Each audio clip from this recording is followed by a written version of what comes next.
Hi, this is larp, and I'm gonna show you a sort of quick walkthrough of how I turned these cloths into my nice hat.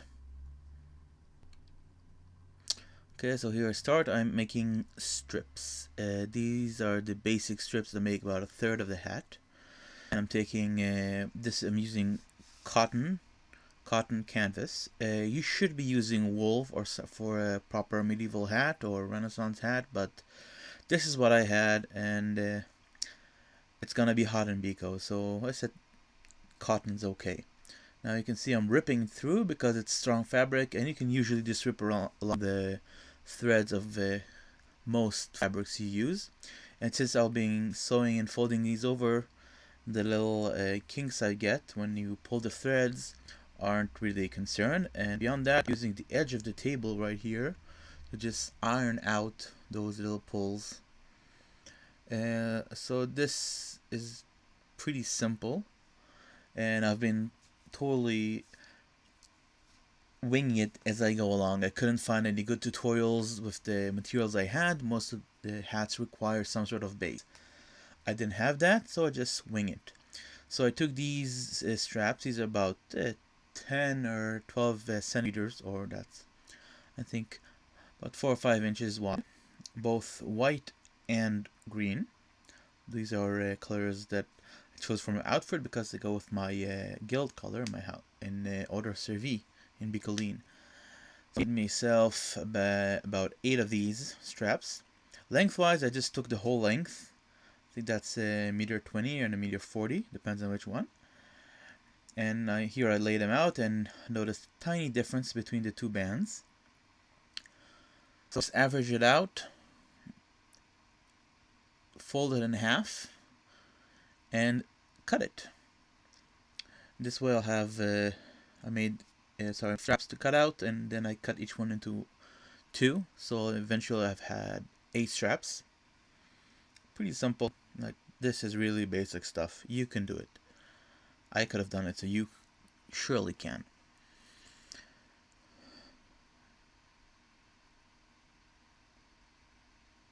Snip, snip, snip, and we're done. Now I take these strips, and very easily I use the machine.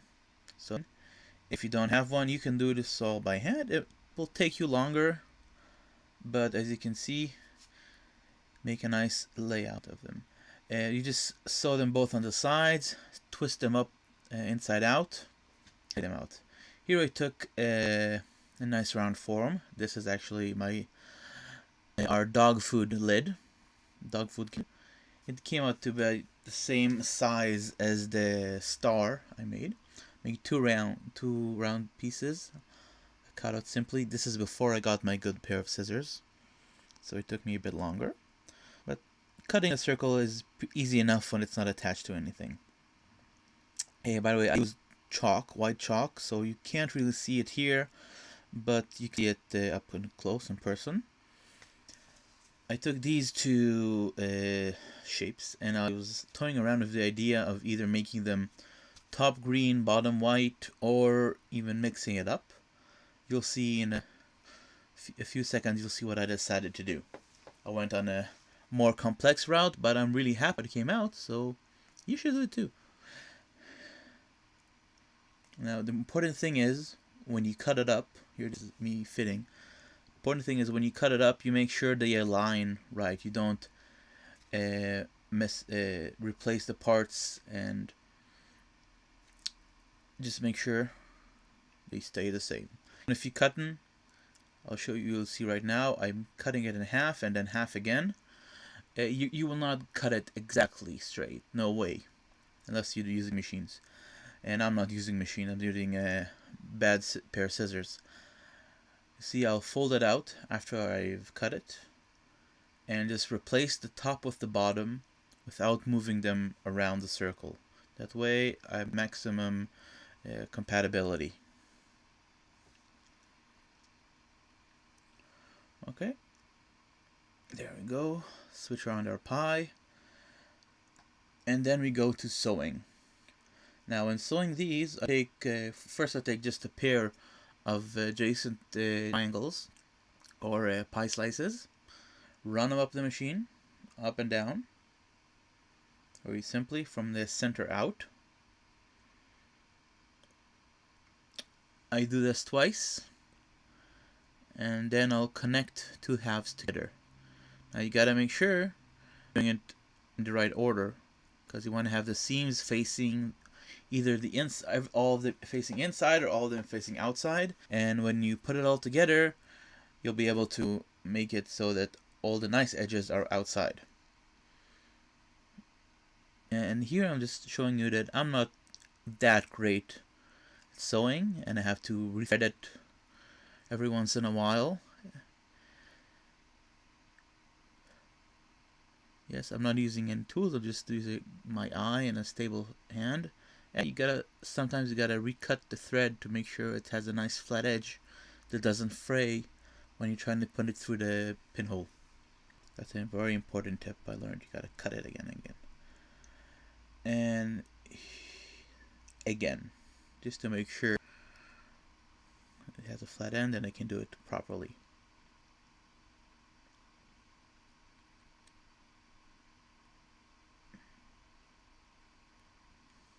And there we go.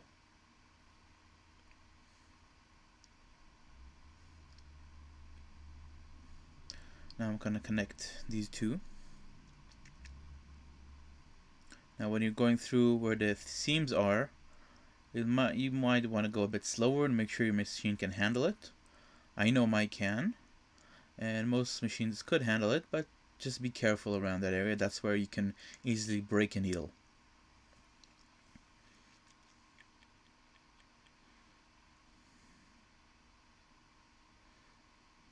Now, yes, I'm probably not using these stitches quite as you should, but it works for me. So if anything fries, I'll fix it by hand. It'll give it more character.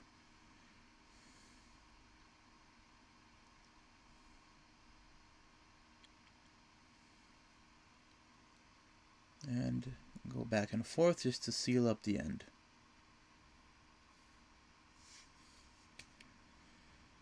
Now after we have these two pie plates, there you go. That's one pie plate. I'll show what I'm doing with this piece. This is the band that goes around. I measure my head, 63 centimeters, if you want to buy me a hat. And I take a band of white and a band of green. I make it about 15 or 16 centimeters. It really depends on your head shape, and this is the part that I really wasn't sure about how exactly I should do it, so I just winged it. I make these two bands, and very simply you connect them. Take the green one and you take the white one. You connect them around one edge and flip it over. I actually did it the other way around. I first connected the edges, the two bands to each other, like to themselves, and then connected them both. But both methods are okay. This is a weird angle, forgive me. I'm just trying this whole GoPro or first person view in sewing.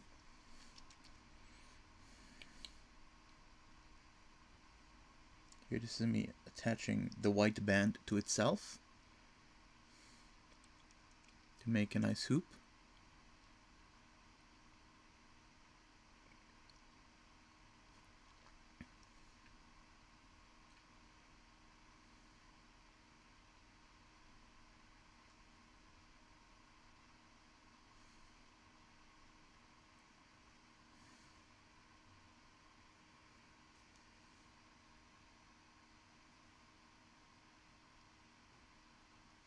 And I connect. Gotta put one inside the other, and here I'm gonna make sure that I have the big ugly side on the outside, facing outward and facing inward. And that way, when I connect this side, the one I'm holding, I flip over and make sure all the seams are pointing inwards.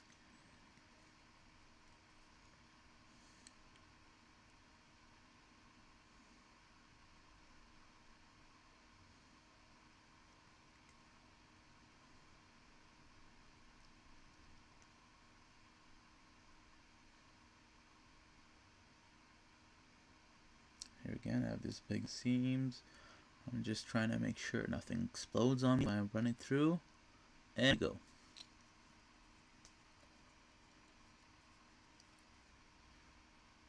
And we're done that quickly. I might have cheated and fast forwarded a bit. You can see.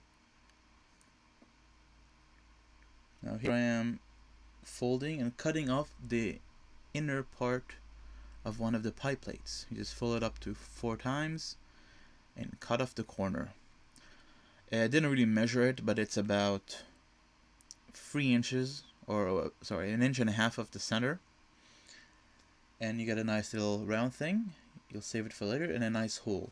You need this hole so when you connect everything up, like I'm showing here, you have a way of turning it inside out. And here I am. This is kind of tricky. You gotta go slow and make sure that the seam is curved correctly. I didn't do that. And it shows eventually. This is probably the most important seam you have on this whole hat.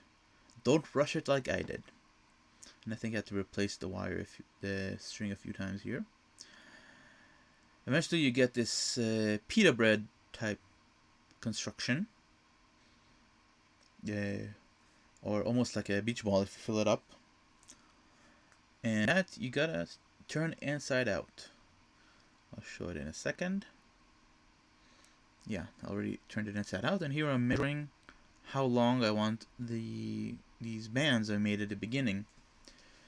Now this is the part where I really didn't know what I'm doing. I'm just winging it. So I'm just connecting one band with the white facing at me to the center in a ring.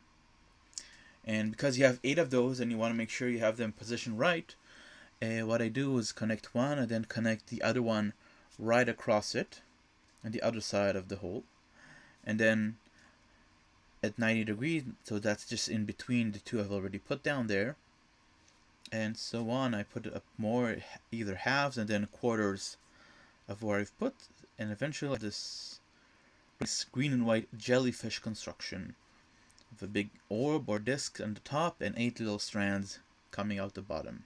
Now here at the bottom I had a few overlaps, and that's okay. Nobody really sees that part anyway.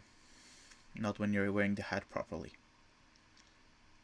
And this also strengthens the seams I cut through and I didn't reinforce earlier. I should have, but... So we end up with something like this. And this is here really winging it. I'm taking a needle, an upholstery needle, because that's a lot of canvas to go through. I measured it by hand, by my eyes, where it looks okay to me, what I want it to be. Fold it over and start connecting it back to where it came from. Now I did a bunch of these, all by hand. Yes, it's not... you could probably do it with the machine if the inner circle is wide enough, or if everything is flexible enough. I didn't. I might do it in my next hat. But just go 1, 2, 3, 4, 5, 6, 7, 8. Got them all done. And you could probably use a regular needle as well. Just gotta make sure you can go through enough canvas, because you're going through 4 layers in each strap, plus the one of the hat you're connecting it to. And my hand stitching is horrible. Don't take example from me. You could probably do it better. I have horrible hand stitching, handwriting. And now this little thing. We didn't reinforce the edges here, but that's okay. We're going to use it and make it into a button or a pom-pom. I'm taking some of this leftover synthetic felt material and trying measuring it, and yeah, that's pretty much how the ball would look like. What you do is you take the same needle used for earlier, either upholstery or regular needle, and you start stitching around the edges and pulling it in. Now here I noticed that I'm not having enough strength to pull it in, so I just removed a bit of the inner felt, just cut it out, stuff it back in and make sure it fits. Then you can just close it up like a sack and attach it to our hat. Here, this is me removing some more felt. This is pretty much how buttons were done. Like you take cloth and you fold it up on itself. Either a self button with everything being the same cloth, or just use whatever you could find. Unless you're very rich, you do whatever you can find. So here I'm pulling it in, just like a little sack. Closes up nicely. Some of the inner stitches are a bit loose, but that's okay. This is not supposed to be perfect. Now this little ball, I just hand stitched to the center of the top of the hat. You'll see in a moment. I'll flip over the hat. And there. And it's stitching into place. I'm trying to position it so that it fits the quarters of the ball, fit the quarters of the, or actually contrast with the, yeah, exactly. Contrast with the quarters of the hat. And a bit of fickle work, but I get it done. And that's pretty much it. The band around my head I didn't film myself doing, but that's just a matter of laying it down, folding it in, lay down the hat, you fold in the band so it makes a little shape, and that's it.